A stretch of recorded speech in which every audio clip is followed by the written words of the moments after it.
क्षुद्रतम कणिका जहाँ के कहते वैज्ञानिक जॉन डाल्टन आम पूर्व चैप्टर पढ़ीचे 1808 मसीह इंग्रेज वैज्ञानिक जॉन डाल्टन कहते पदार्थ को आउ विभाजन करहब नहीं पदार्थ होची परमाणु होची पदार्थ क्षुद्रतम कणिका विनाश भी करहब तार विभाजन भी करहब नहीं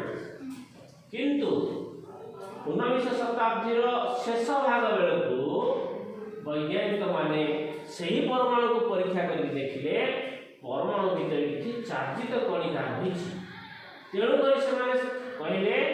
ना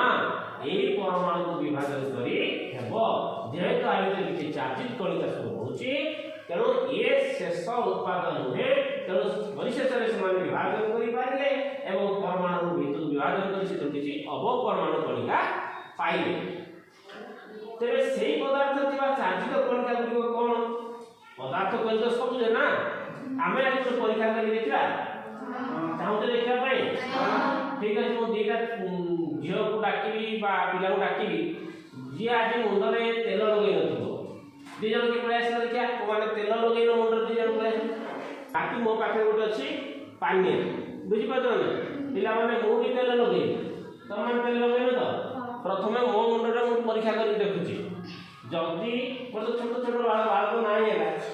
जल्दी मोर हेई गला माने एथरे सक्सेस चार्जित कणिका जणा पड़ी गला मन कथा जल्दी न हैला ए जीव मानकर लंबा लंबा किछि आमे पानिया जल्दी की देखिबा बेसी घर्षण आसीबो आ बेसी चार्ज सृष्टि होउची कि नाही बुझि पड़तो नै देखिबा स्टार्ट करिबा आंसर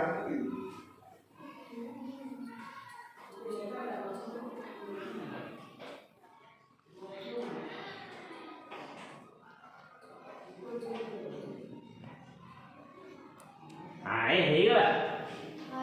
हेला ताले कोन हेला